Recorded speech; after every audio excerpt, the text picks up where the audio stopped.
Hello everyone, আমি দেবলীনাস ক্যানভাসে নতুন একটা ব্লগে তোমাদের আরও একবার স্বাগত জানাই। আশা করছি তোমরা সবাই খুব ভালো আছো, আমরাও ভালো আছি। তো অবশেষে মিক্সার গ্রাইন্ডারটা হাতে পেয়েছি। গতকাল মানে এসেছে, কিন্তু রাতে আর খোলা হয়নি।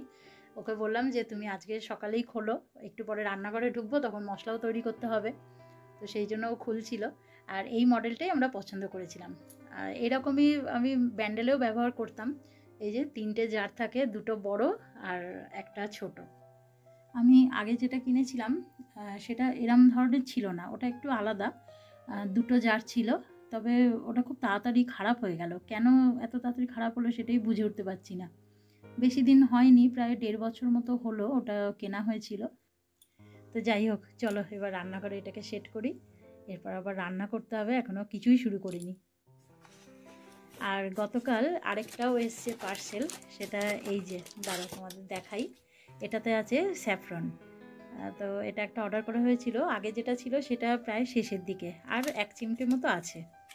তো সেই জন্যে এটাও মানে ওই মিক্সার গ্রাইন্ডার যেদিনকে অর্ডার করা হয়েছিল ওই দিনকেই অর্ডার করা হয়েছে এটাও। তো দুটোই একসঙ্গে এসছে গতকাল। আর দাঁড়াও তোমাদের একটু খুলে দেখাই। ঢাকাটা খোলার সঙ্গে সঙ্গেই এত সুন্দর একটা গন্ধ বেরোলো। তো এবারে আমাদের 2 গ্রামের কোটোটাই অর্ডার করা হয়েছে, আর আগের বার নেওয়া হয়েছিল 1 গ্রামেরটা। আসলে আমি একটু বাড়িতে যখন মিষ্টি বানাই তখন কেশর দিই, মানে ওই রসমালাই যদি বানাই তখন কেশর দেওয়া হয়, তারপরে বিরিয়ানিতেও কেশর দিই, তো একটু লাগে কেশরটা বেশি, তো সেই জন্য একটু বেশি করেই নেওয়া হয়েছে। আর আগের বার যেটা নিয়েছিলাম সেটা অন্য, এই যে এইটা নেওয়া হয়েছিল, এটা 1 গ্রামের কোটো। এটাও বেশ ভালো ছিল, আমি যাতেই ব্যবহার করেছি খুব সুন্দর কালারও আসতো, আর কেশরের তো একটা সুন্দর গন্ধ থাকেই। আমি যে বার্ড ফিডারটা বানিয়েছিলাম তোমাদের দেখিয়েছিলাম, সেটা 2-3 দিন মতো ছিল। তারপরে একদিন হঠাৎ করে রাতে খুব বৃষ্টি হলো, ঝড়, সঙ্গে তো ঝড় ছিলই। তো সেই ঝড় বৃষ্টিতে ওদের খাবারটা পুরো একদম নিচে সব পড়ে গিয়েছিল। পরের দিন সকালে উঠে দেখি, আর ওইটা যেটা আমি ঘড়ির বক্স দিয়ে বানিয়েছিলাম বার্ড ফিডারটা, ওটা একদম নরম হয়ে গেছিলো বৃষ্টি জল এসে। তো কি করব, ওটা আবার নামিয়ে দিলাম। এখন ওদের এই জায়গাটাই খেতে দিয়েছি, একটা বাটি দিয়েছি, বাটির তলায় একটা কাগজের ডিশ দিয়েছি। তো ডিশেও কিছুটা খাবার দিয়েছি আর বাটিতেও রয়েছে। আর পাখির ঘরটা না আমি রোজ একবার করে চেক করি যে ওরা ঢুকেছে কিনা ভেতরে, কিন্তু এখনো পর্যন্ত দেখতে পাইনি অবশ্য। আর এদিকে দেখতে দেখতে আমার বেশ কিছু রান্না হয়েও গেল, মানে সব হয়নি, কিছু হয়েছে। এই যে এখানে ফুলকপি আলু দিয়ে একটা ঝোল বসিয়েছি মটরশুঁটি দিয়ে, তো এটা এখনো হচ্ছে। আর ডাল করেছি, মুসুর ডাল করেছি, সেটা হয়ে গেছে। আরও করব, এই যে এখানে প্রেসারে একটু বসিয়েছি আলু আর বেগুন, সেটার একটা ভর্তা বানাবো। আর এই যে এখানে মুসুর ডাল হয়ে গেছে, পেঁয়াজ ফোড়ন দিয়ে করেছি, 5 ফোড়ন দিয়ে পেঁয়াজ আর রসুন ফোড়ন দিয়েছি, পাতলা করে একদম করেছি। মুসুর ডাল খেতে আমরা দুজনেই খুব ভালোবাসি।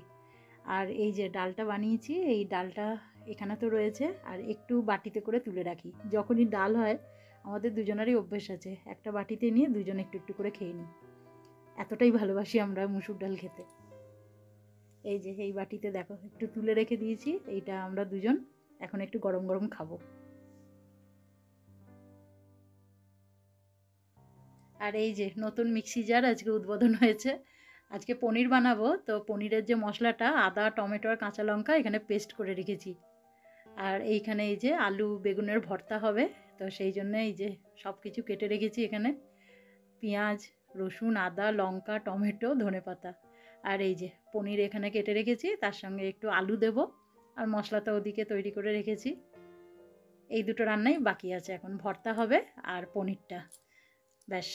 আর এদিকে ফুলকপিটা প্রায় হয়েই এলো, এই যে দেখো 11:30 বাজতে চললো, এখনও দুটো রান্না করব, তারপরে আমার ছুটি। এটা আরেকটু জলটা কমবে, তারপরে নামাবো, অনেকটাই জল আছে, একটু মাখা মাখা করবো।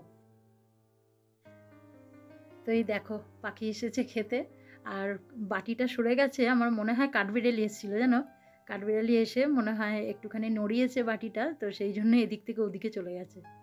ও আসে মাঝে মাঝে, ওদের থেকে কিছু খাবার পছন্দ হলে না কাঠবিড়ালিও দেখি মাঝে মাঝে খায়। আর কত রকমের যে পাখি আসে, প্রচুর পাখি, চড়ুই পাখি ঘুঘু পাখি, এছাড়াও আরও অনেক রকম পাখি আসে, দেখতে এত ভালো লাগে। ও মা দেখো কি সুন্দর খাই দিল। আমি রান্না করতে করতে মাঝে মাঝে এই জানলায় এসে দাঁড়িয়ে পড়ি ওদের শুধু দেখবো বলে। আমার বেশ ভালো লাগে। আর মানে বাইরে তো বেরোতে পারি না, দরজা যদি একটু খুলি, একটু টের পেলেই সঙ্গে সঙ্গে উড়ে পালায়।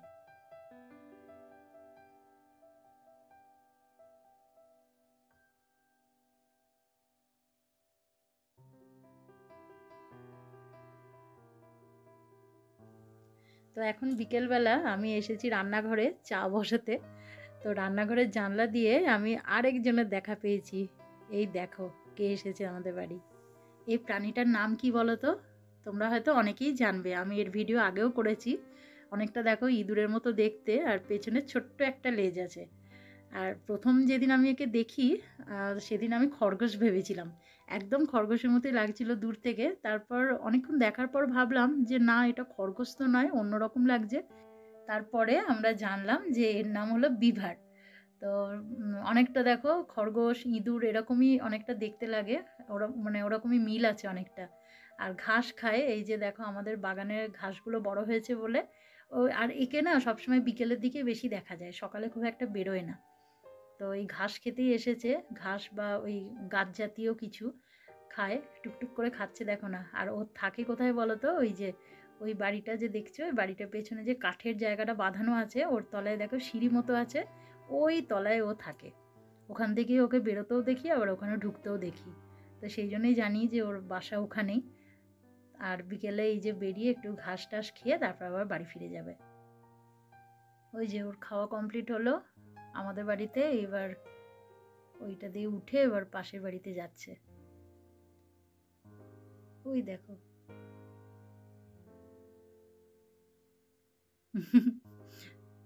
ছুটে ছুটে কোথায় চললো, বাড়ি গেল না তো। আজকে আবার ওই দিকে যেতে ইচ্ছা হয়েছে, ওই দিকে যাচ্ছে। ওই ওই ওই, ওরে বাবা কি জোরে দৌড়ালো দেখো।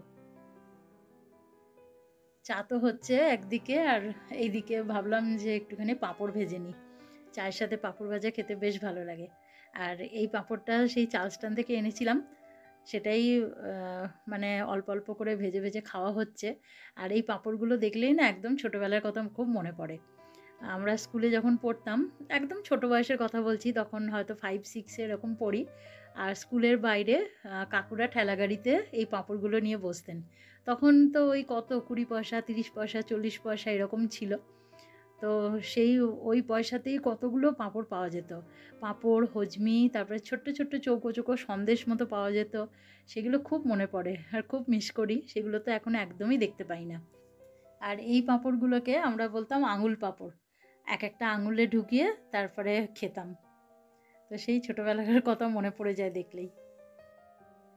আর এইখানে দেখো, আমি অনেকক্ষণ ধরে কিচিরমিচির আওয়াজ পাচ্ছি। পাখি রয়েছে এখানে, একটা চড়ুই পাখি ছিল, এই দেখো, আর একটা কমলা রঙের পাখি। কি হয়েছে বাবা? যাও, তোমাদের জন্য ঘর রেখেছি তো।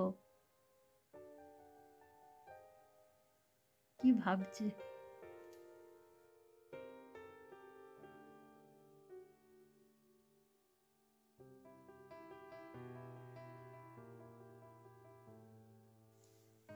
তো এখন প্রায় রাত 11:15 মতো বাজে। আমাদের খাওয়া দাওয়া হয়ে গেছে অনেকক্ষণ আগে। ও একটু পড়াশোনা করছিল, তো সেই জন্যে এখন একটু দেরি হলো। অনেকক্ষণ ধরে খুব ইচ্ছে হচ্ছিল আজকে একটা সিনেমা দেখি। তো দেখলাম ওর পড়াশোনাটা কমপ্লিট হলো, তো ওকে বলতেই দেখলাম রাজি হয়ে গেল। আর এই এখন আমরা চালিয়েছি এই সিনেমাটা। এই সিনেমাটার নাম 8 বিলো। একটা ট্রু স্টোরির ওপরই সিনেমা। খুব ভালো, আমরা আগেও দেখেছি। আর এত ভালো লেগেছিল যে ওকে বললাম যে আরেকবার চালাও দেখি। আর আমি যে এই সিনেমাটা দেখতে গিয়ে কতবার কেঁদেছি তার নেই ঠিক। মানে সব কিছু মিলিয়ে খুব ভালো, তোমরা চাইলেও দেখতে পারো। ভালো লাগবে আশা করছি, আমার তো ভীষণ ভালো লেগেছে। তো সেই জন্যেই এই দ্বিতীয়বার করে, মানে দ্বিতীয়বার দেখছি মানেই বইটা খুবই ভালো লেগেছে, মানে আমার খুব ভালো লেগেছে পার্সোনালি। তো চলো আজকে ব্লগটাও এখানেই শেষ করছি। তোমাদের কেমন লাগলো অবশ্যই কমেন্টে জানিও, আর ভালো লাগলে একটা লাইক করে দিও। তোমাদের সঙ্গে আবার দেখা হবে নতুন আরেকটা ব্লগ নিয়ে খুব তাড়াতাড়ি। তোমরা সবাই ভালো থেকো, সুস্থ থেকো, সাবধানে থেকো।